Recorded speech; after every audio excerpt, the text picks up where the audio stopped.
moles. His name is Nikolai Stepanovich Sokolov.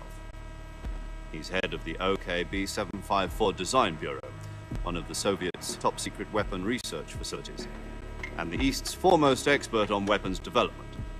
Sokolov? Isn't he that famous rocket scientist? The very same. On April the 12th, 1961, the Soviets achieved the first manned spaceflight in history. The Earth was blue, but there was no God. Well spoken. The rocket that carried Yuri Gagarin to orbit was the A-1, known as the Vostok rocket.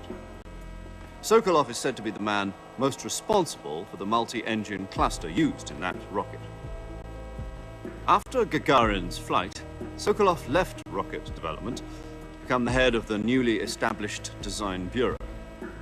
From a lowly technician to head of a design bureau, that's quite a success story, so why do you want to defect? It seems he'd become afraid of his own creations. Afraid? Call it a crisis of conscience. And for that, he left his country and his family behind and went over the fence? Not exactly. One of his conditions was that his family was also to be taken safely to the west. We used a mole to get the family out first and succeeded in sneaking Sokolov over the Berlin Wall shortly afterwards. I was the one who conducted the operation. The security on the eastern side was still full of holes back then. Then what? We got Sokolov over in one piece, but the whole ordeal had left him exhausted, and we checked him into a hospital in West Berlin. It took him 2 weeks and more than 600 miles to get from the research facility in the Soviet Union to Berlin. He was in no condition to say anything coherent. And it was only a week later that we had something much bigger on our hands. The Cuban Missile Crisis.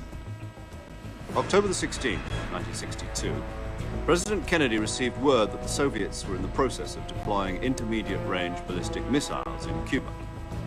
The President demanded that the Soviets dismantle and remove the missiles. At the same time, he announced a naval blockade to prevent further missile shipments from reaching Cuba.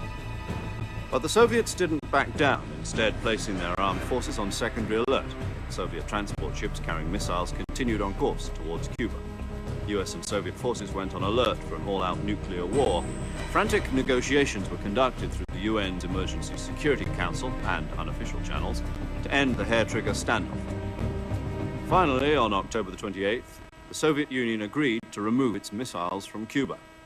And so the world avoided a nuclear holocaust. But in order to get the Soviets to pull their missiles out, we had to make a deal. You mean the one where the US agreed to remove its IRBMs from Turkey?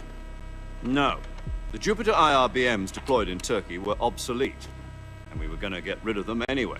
They had no strategic value whatsoever to either the US or the Russians.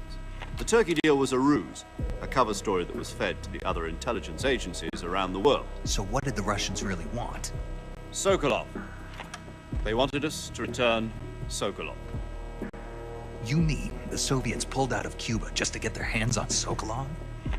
That's right. What the hell was he working on? At the time, we had no idea. We were running out of time. It was either give up Sokolov or risk full-scale nuclear war. In the end, we had no choice. President Kennedy gave in to Khrushchev's demand. The next day, I got Sokolov out of the hospital, handed him over to agents on the eastern side. Sokolov kept on screaming, "Save me," until he disappeared from my sight. Then a month ago, we received some new information from one of our moles. About Sokolov? Yes. He was taken back to the research facility and forced to continue working on the weapon in question under KGB supervision.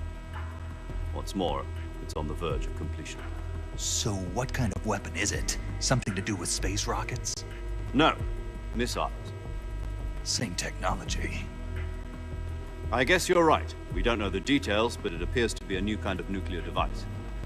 For half a year now, the Soviets have been conducting frequent nuclear tests at Semipalatinsk. Something to do with the weapon, I assume. We're talking about a secret weapon so big that Khrushchev was ready to pull out of Cuba to get it back. Is Sokolov still in the facility? No. According to our intelligence, he's in Selino-Yarsk, a place in the mountains about 3 miles to the west that's known as the Virgin Cliffs. The Virgin Cliffs? Nice name for a virtuous mission. They moved him there just recently. Why? Apparently, they're conducting a field test of the weapon, but it's our best chance to get him back. This mission would never have been possible if he was still in the research facility. This is our last chance. Sokolov must have known that too when he contacted us.